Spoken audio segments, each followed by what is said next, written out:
Jeffrey Epstein. మొత్తం social media అంతా ఇప్పుడు ఇదే. Jeffrey Epstein. ఈయన ఒక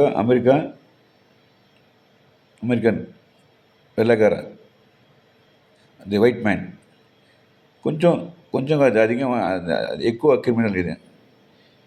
ఎప్స్టీన్ ఫైల్లో మన మోడీ గారి పేరు ఉందంటున్నాను. మోడీ గారి పేరు ఉందన్న, మోడీ గారు చేశారంటే లేదు. ఎందుకంటే వివరంగా చెప్తాం మీకు. ఈయన ఎప్స్టీన్ అనేవాడు ఏమంటే అమెరికాలో పుట్టి పెరిగినాడు. కొంచెం బ్లాక్మెయిలింగ్ అలవాటు ఉన్నవాడు. ఒక అమెరికాలో ఒక దివి పేరు ఏదో మర్చిపోయాను. ఆ దివిలో ఒక పెద్ద బంగ్లా కట్టుకున్నాడు. ఆ బంగ్లా కింద అండర్ గ్రౌండ్లో ఒక గ్రూప్, అంటే ఏజ్ సంబంధం లేదండి. అమెరికాలో మాల్లో పనిచేసే అమ్మాయిల్ని, పేదరికంలో ఉన్న అమ్మాయిల్ని, ఏది 9 ఏళ్ళ నుంచే పేదరికం, నువ్వు చేయాల్సిన ఇదే, ఈ పని వాళ్ళ చేత చెప్పించే వివరాలు చెప్పి వాళ్ళని తీసుకెళ్ళడం అనమాట. అది తీసుకెళ్ళాలి పెట్టి ఏం చేస్తారంటే ఎలాగో పెద్ద పెద్ద కాంట్రాక్ట్స్ దొరికాయి ఈయనకి, ఎప్స్టీన్కి. ఎవరంటే సాధారణ మామూలు వాళ్ళు కాదండి.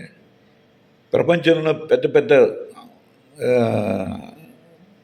ధనవంతులు, ప్రెసిడెంట్, ప్రైమ్ మినిస్టర్స్, అటువంటి వాళ్ళని ఇక్కడికి వచ్చారని వినికి వాడు ఏం చేశారని తెలియదు. ఎందుకంటే ఆయన కొన్ని చోట్ల ఏం చేశాడు, కోడుకు ఉన్నాడు. ఇదిగో సపోజ్ ఫర్ ఎగ్జాంపుల్ మోడీ ఉంటారు అనుకోండి, ఆయనకు ఒక పేరు పెట్టడం గుమ్మడికాయని.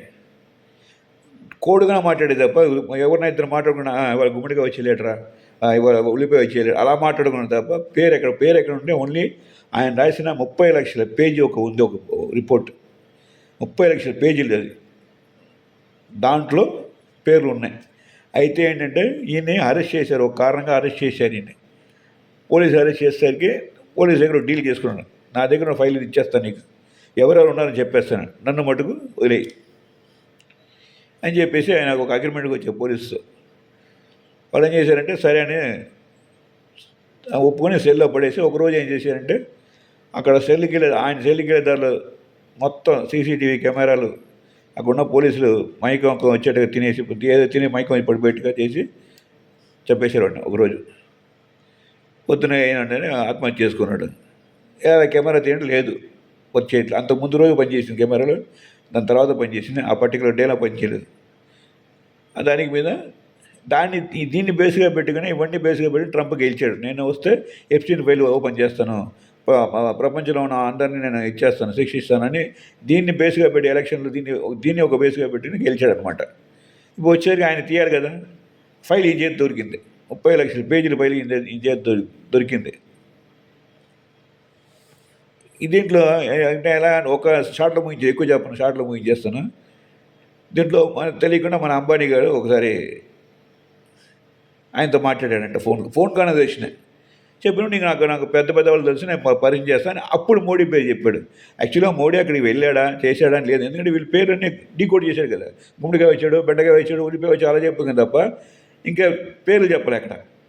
అయితే ఆ బుక్ చెప్పిన ఒప్పలేదు. దాంట్లో కొన్ని పేర్లు డిలీట్ చేశారు, బ్లాక్ చేశారు.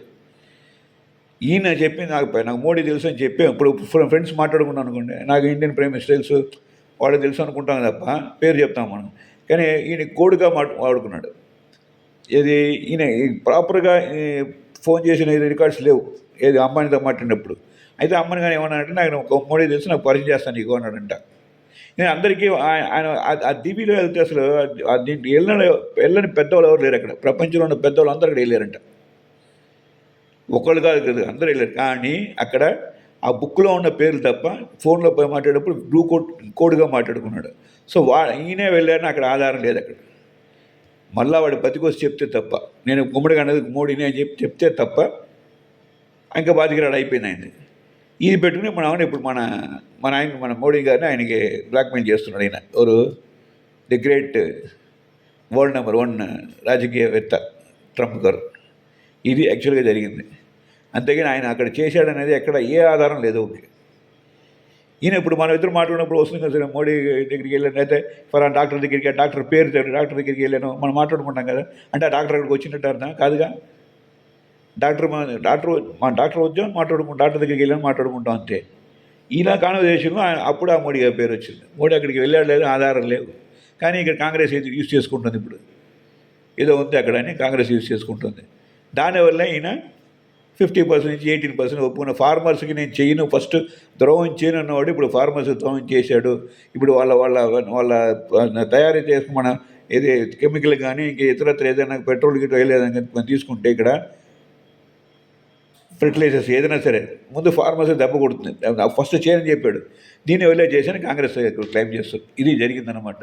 నిజాలు ఇంకా బయటకు వస్తున్నాయి, చూద్దాం మనం. Bye, all the best, thanks for watching.